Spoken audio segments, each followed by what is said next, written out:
This is Cerebral Cinema. Movies of the Mind. The National Broadcasting Company presents The Adventures of Sam Spade, Detective.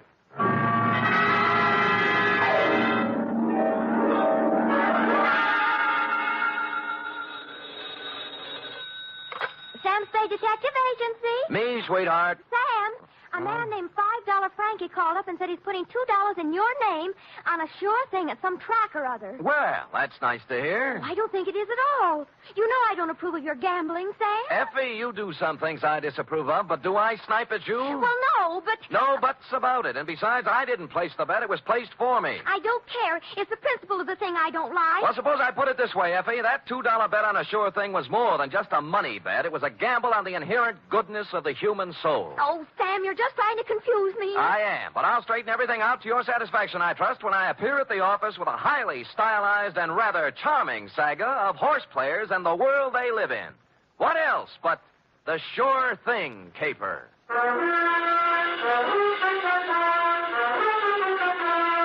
For NBC, William Spear, radio's outstanding producer, director of mystery and crime drama, brings you the greatest private detective of them all in The Adventures of Sam Spade.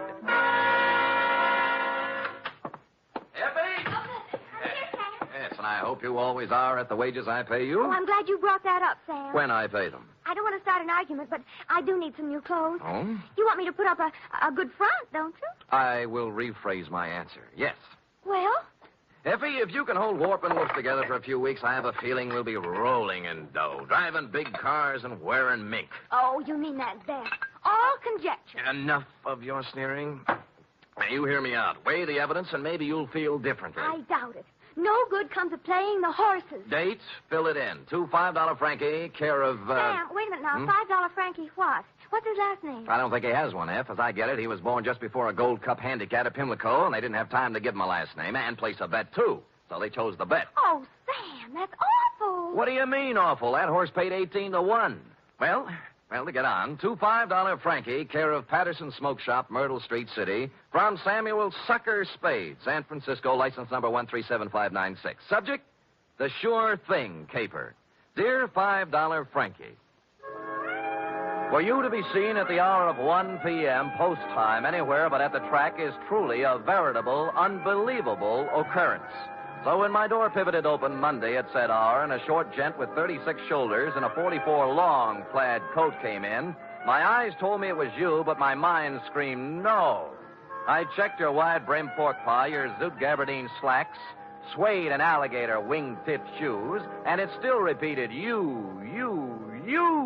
Sammy, do not look as if you have just lamped the ghost. It is I, $5 Frankie. But at this hour, Frankie, what is it? Your watch broken? Did you lose your way? You sleepwalking? What? No, Sam. I am in complete possession of my faculties. Good. And I came here with the full knowledge of my intellect. Uh-huh. I even see through the crystal of my timepiece that it is 1 o'clock, the hour from which they break from the barrier. That's right. But I have not been drinking, and as for sleepwalking, that is strictly for gents with unhappy marital relationships. All right, Frankie, I'm forced to agree with you that you're standing in front of me instead of the $5 window. Now, what's the dope? Well, ordinarily, I do not resort to hiring a strong arm to consummate my business dealings. Naturally. There being a full supply of such muscles lying around the back room of Patterson's Smoke Shop. Loose?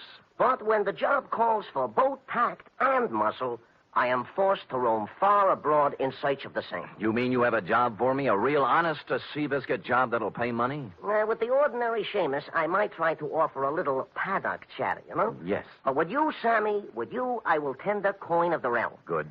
I will pay you, of course, in $5 bills, as is my wont. In advance?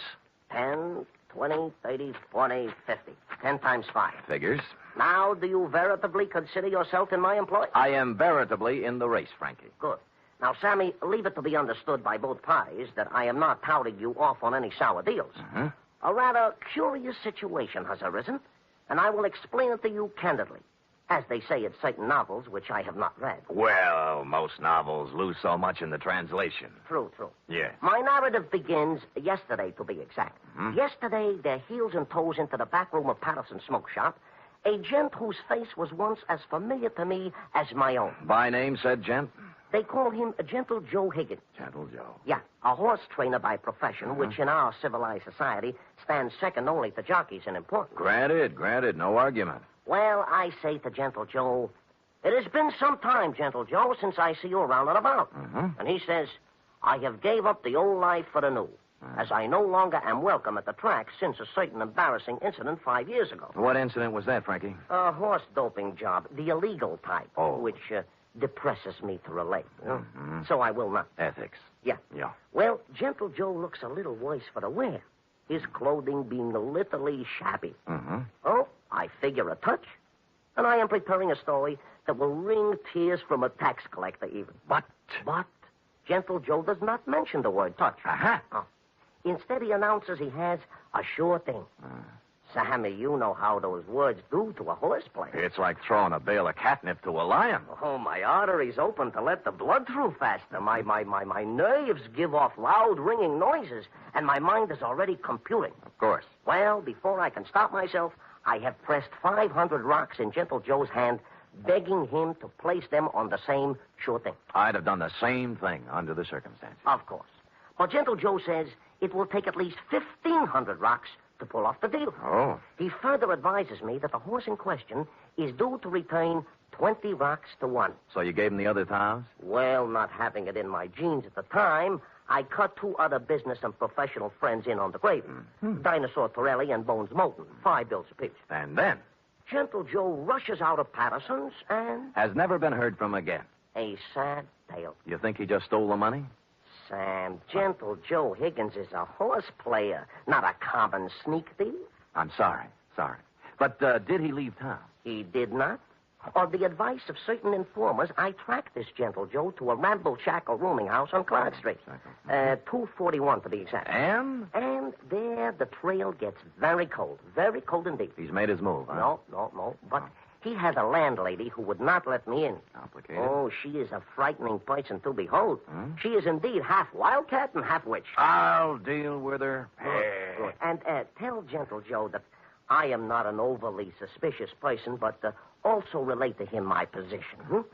Dinosaur Torelli and Bones Moulton are 2 such gents as it is wise not to cross. Rough. Back fence gossip has it they are the Undertaker's best friends. Well. Indeed, it is also rumored they are behind their quota for the month. Well, and Sam. Yeah? At Bay Meadows. Yeah? A bad card. Nothing going today. Oh. In preparation for my meeting with this redoubtable landlady, I ran through my repertoire of low, mean faces in front of the mirror, leaving smoking holes in the glass. And then I stamped out, heading for the rooming house on Clark Street, 241 to be exact. My knock was answered by... Well, it was even worse than you told me. She was gumming a sen-sen. What are you standing there for? You're shading my geraniums. Oh, no. Well, sir? Speak up, Curly. I ain't got all day. Madam, perchance do you house in this quaint colonial inn a fine old gentleman called Gentle Joe Higgins? You the Lord? No, I'm in business for myself. See this? Oh, one thing I hate worse than the law is private detectives. Can't trust them. Nope. Cheap, never have any money. Look. Never want to pay anything.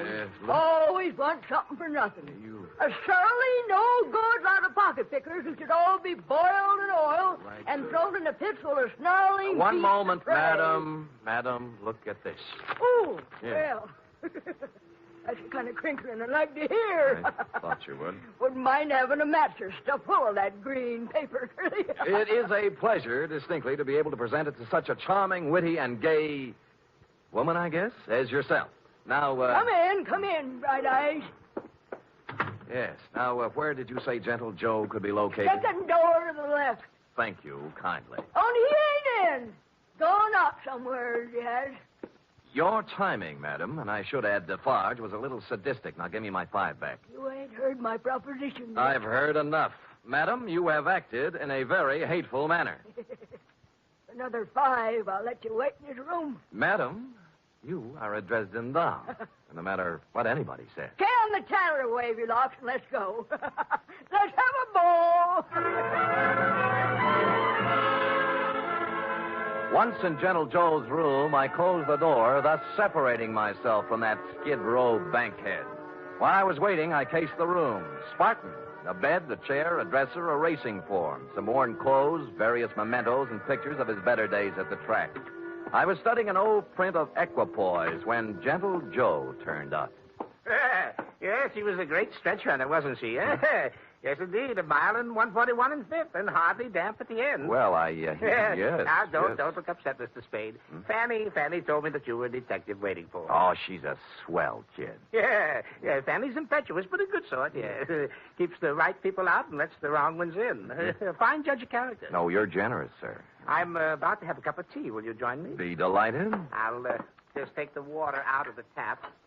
It's hot enough. Well, Gentle Joe, I'm here on a rather painful mission. How in goes the tea? $5 Frankie thinks you caged him out of $1,500. And now for the water. And 2 tough friends of his are looking for your scalp. Yeah, there we are. Now we'll just let that steep a while, and we'll have us a pickup. Did you hear anything I said? Well, of course, Mr. Spade, of course. Every word. I know why you're here. Those men are worried about their money. Yeah. But next time you see them, you tell them not to worry. Well, they said this sure thing of yours was going to return 20 to 1 odds. That's a lot of money. Oh, it will, all of that. Maybe even many times more. Yes, it's a sure thing. You mean the race hasn't been run off yet? Yeah, there we are now. I think the tea should be ready. Well. Mm-hmm. All right. Now, this is yours. Thank you. And this is mine. Huh? A Darjeeling flowering pico.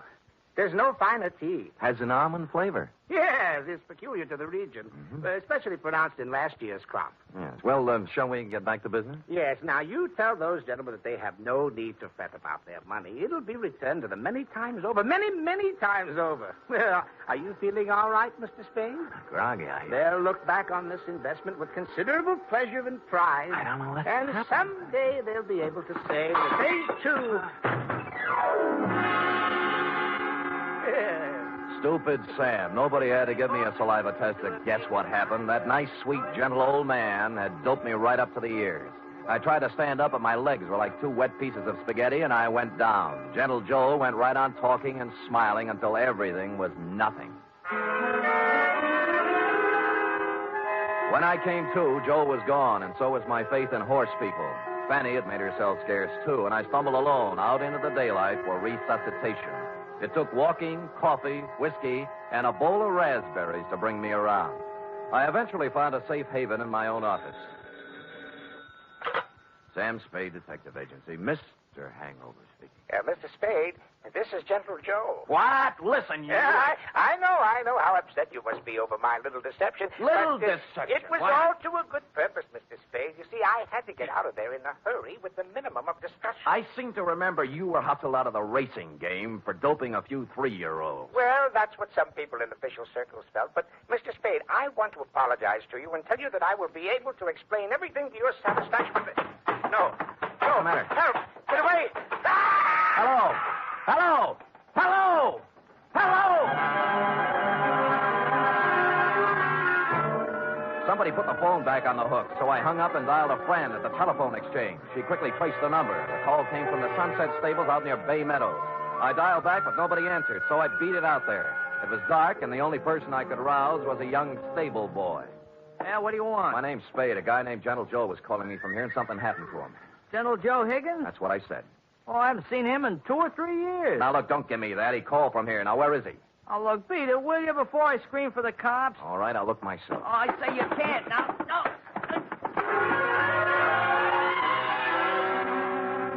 But I did. There were 2 phones inside the stables, both hanging on posts. The second one had the number the phone company had given me, and although someone had tried to cover it up with sawdust, on the floor, under the phone, were 3 tea bags, and somebody had done a lot of bleeding. Looked like Gentle Joe's parlay had run out.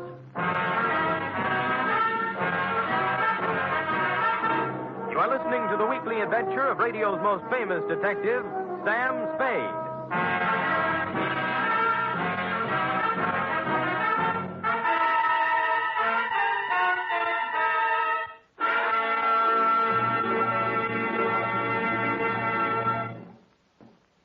Three chimes mean good times on NBC. There's music and mystery on NBC every Saturday night. For music tomorrow, your hit parade brings you the top tunes in the land as selected by you. and presented by Raymond Scott's Orchestra, Snooky Lanston, and Eileen Wilson. For Mystery Tomorrow, Herbert Marshall stars as the man called X. In all the strange and far-off places of the world, wherever there is intrigue, danger, and romance, there you will find the man called X. Hear him tomorrow night.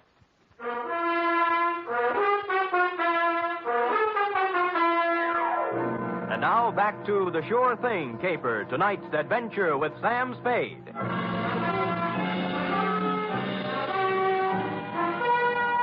I collared the stable boy and questioned him about the blood under the phone and about what could have happened to Gentle Joe Higgins. Nothing. Just wouldn't talk, and he was too small to beat up. So I went looking for the stable manager. He lived in a small white house behind the exercise ring. He wasn't too happy at being awakened, but when I explained things, he came down to the stable with me. I can't understand it, Mr. Spade. Gentle Joe Higgins hasn't been around here for at least 2 years. That's what the boy told me. You see, for doping a horse once, he can't come near a track or a stable. If we let him hang around here, the racing commission would fine us. Well, he called from here and something happened to him. The number the phone company gave me matches up with one of your phones. And there was a lot of blood on the floor, too. Here we are. Now, which phone was it? That one. All right, let's look at it. This is the phone, and here's the... Wait a minute. Come in here, you. Let go of me, you big... Let go. Now, tell Mr. Kemp here what was on the floor when I came in. Nothing but sawdust. I tell you, there was blood there. No, honest, nothing. Mr. Spade, this boy's been with me for 5 years. He's perfectly reliable. Well, so am I. Well, what do you think happened? I think somebody used this old man for a punching bag. Maybe you'd better go home and sleep on it, Mr. Spade. We'll talk about it tomorrow. Look, don't humor me. Make this kid talk. Mr. Kemp, this guy's tappy. Danny, are you certain there was no blood or no Gentle Joe? Mr. Kemp, I'd swear on my father's grave if necessary. You see, Mr. Spade? I calmed down in a little while and searched the place myself. I came up with exactly nothing but an attack of hay fever and a horsey smell. And I suddenly wondered why I cared about Gentle Joe at all after what he'd done to me. So I went home and called $5 Frankie. You say you have conversed with Gentle Joe? Twice, and both under rather trying circumstances, Frankie. Once I was doped, and once something happened to him. Uh-huh. I take it he did not heed the message I employed you to convey. So far, he hasn't heeded anything. Then he is, without a doubt, in considerable trouble. I would say so. It seems that my business associates, Dinosaur Torelli and Bones Moulton, have blown their tops and gone looking for Gentle Joe with something special in mind. Mm-hmm. Something like assassination. I was afraid of that. Mayhaps they have already contacted Gentle Joe for an accounting. Certainly, mayhaps. I think they've already mowed him down. And there is nothing further for us to converse about, Sam. It is history, and it will be recorded thusly. Well, if you say so. And if I might tender a bit of advice, I would say hop into the Simmons, Sammy, and knock yourself off a few hours of that ever-loving forgetfulness. And when you arise, you will have erased from your mind the names of Gentle Joe Higgins and yours truly, $5 Frankie, for some time to come. I was tired, and it seemed smart to take his advice. So I did. I went to bed. It must have been 3 in the morning when something woke me up. It was a ghost with a big white head tiptoeing into my room. The thought was so absurd that I turned over and started back to sleep. That's when the ghost touched me, and I grabbed for him. Hey, let me go, Mr. Spade. Let me go. It's me, Gentle Joe. Will I turn on a light? Of course, I look a little different. The bandages around my head look like a turban. What happened to you? I was in Mr. Kemp's house when you were searching the stable. Stupid me. I should have come out then, but I didn't. And then I got to thinking I certainly owed you some kind of an explanation. So I found your address and came here. All right, I'll collect the explanation. Now, first, what was the dope for? Well, I was afraid you might take me back to $5 Frankie and his friends before I did what I had to do. Would you care to tell me what that was? I wanted to buy a horse. With their money? Yes, with their money. They thought you were betting it on a horse, a sure thing. I know, but let me explain. I was thrown off the tracks for doping a horse. I needed money, but that's another story. After 5 years, I could get my trainer's license back. Tell me more. Do you know what it is to love horse flesh and not be able to go near it for 5 years? No, the bangtail bug never got me. You can't con guys like Frankie and his thugs out of some money to buy a horse whenever you want one. There's more to the story. The horse I doped didn't get into the race. And the jockey had to ride another mount. He was thrown and killed. Well, it was too bad. I felt that I'd murdered the man. His name was Sandy Bean. Sandy Bean? That stable boy at Sunset Stables any relative? His son. Oh. His wife and son ran out of money, and they've had a hard time of it. I've worked as a janitor for the past 5 years, trying to raise enough money to buy them a horse to help make up for what I did. How much did you save? Only $1,500. The horse I wanted, a 2-year-old named Sure Thing, cost $3,000. Well, things are beginning to clear up now. How did you figure you could take money from Frankie to buy it? Well, Frankie and his friends made a lot of money off Sandy Bean when he rode. I figured it wouldn't hurt them to pay a little of it back. Well, I don't think they'd see it that way. I wasn't stealing the money. I was going to give each of them a 10% of the horse. I didn't dare tell it until after I bought it. Mm-hmm. Well, Gentle Joe, maybe they'll see the light, but I doubt it. I was going to take 10% for training her, give the other 60 to Mrs. Bean and her son, Danny. He'll make a good jockey. And Sure Thing is a great horse. I know. They'll make a lot of money off of it. It's a noble plan. Tomorrow, my 5 years is up, and I wanted to give them the horse then. I see. Who roughed you up when I was talking to you on the phone? Danny was backing a horse into the stable, and it got excited. It started kicking, and I was in the way. I thought maybe you'd been done in. I know.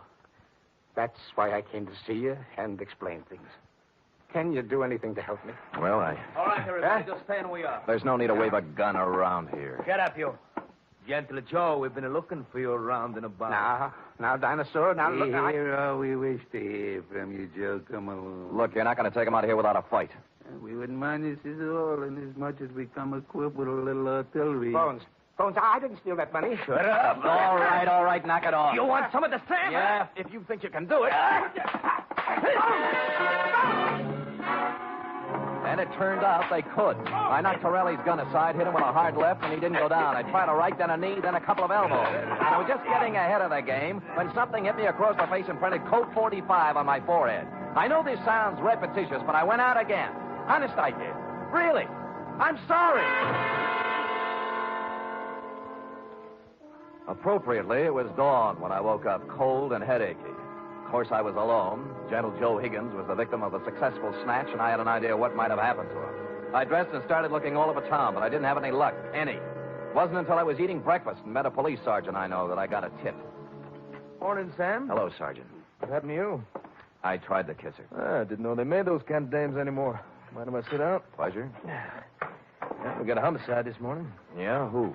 Who knows? Just an old man. Found him in the park. Somebody really worked him over.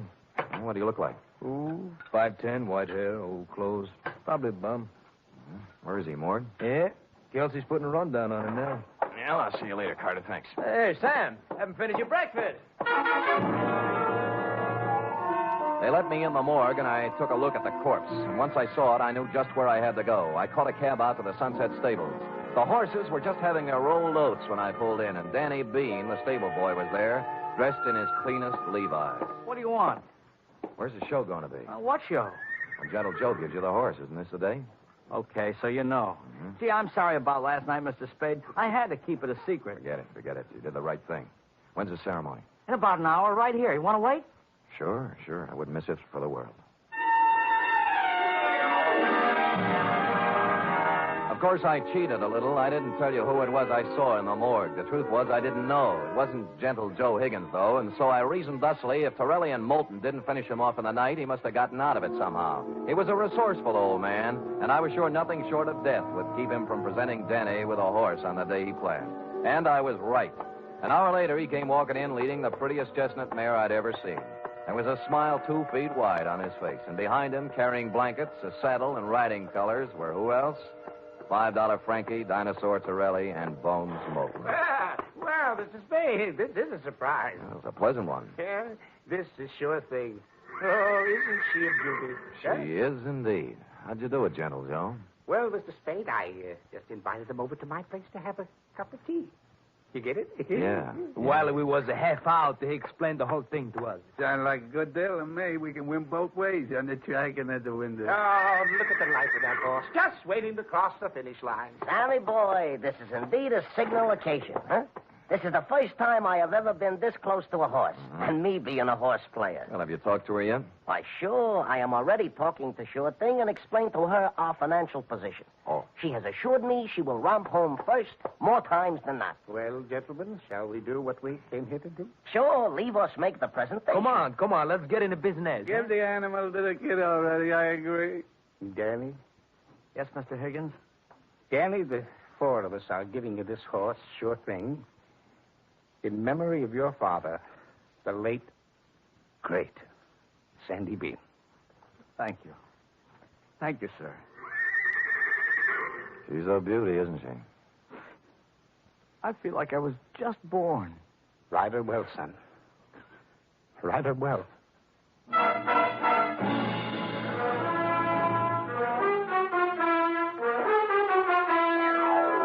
And I think he will. Period. End of report. Oh, Sam, it was so beautiful. A simple, old-fashioned type story, F. We feel we can use one now and then. And I'm glad nothing happened to anybody. Because I just love them all. Everything considered, F, they weren't half bad. Now, how about typing it up? Oh, I'd love to.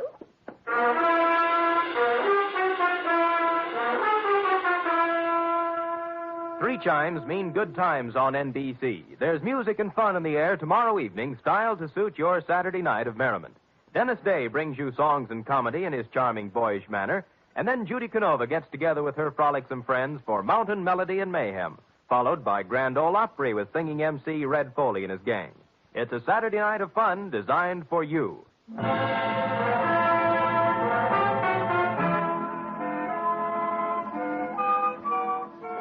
it is, Sam. All typed up. Now, let me see now. Mm-hmm. You captured $5 Frankie's peculiar style. Perfect. And that wasn't easy. Oh, Sam, I was just thinking. Oh? We ought to contribute something along with everybody else. To that horse, you know, that sure thing. I probably will, Effie. A few dollars here, a few there, whenever it's running. Oh, I didn't mean betting. Oh. What I meant is, for example, it's going to need a lot of hay, isn't it? Bales and bales. Well, my cousin Frisbee cuts our lawn. I'll have him save the grass and send it to the stable. Effie, you are a noble creature, but I think sure thing can get along without your little lawn. Well, I've seen horses wearing stockings. Couldn't I knit a pair? Two pair. But, F, let's not lose our heads. $5 Frankie and his pals will take good care of sure thing. How about worrying about taking care of me? All right, Sam. Yes. Could you use some grass or some socks? Effie, knock off this horse talk, will you? We're almost at the wire now. People are just champing at the bit for the payoff. All right, Sam. Let's finish neck and neck, huh? Why not? Come here, sure thing. Nice, Sam. Good night, sweetheart.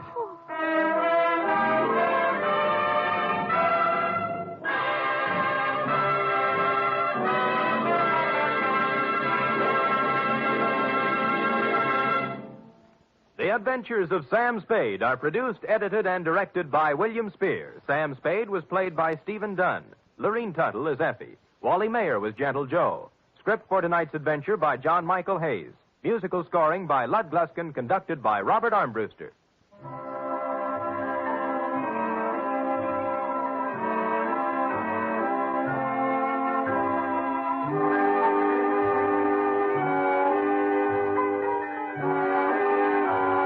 Join us again next week, same time, for another adventure with Sam Spade. The fight against heart disease, the greatest killer in America, goes on with increased intensity. But doctors cannot wage this battle alone. They need your help for the eventual control of heart disease through research, education, and community heart programs. Give now to fight heart disease. Send your contribution to HEART, H-E-A-R-T, in care of your nearest post office. Join the magnificent Montague, then it's Duffy's Tavern on NBC. Cerebral Cinema hopes you have enjoyed this movie of the mind.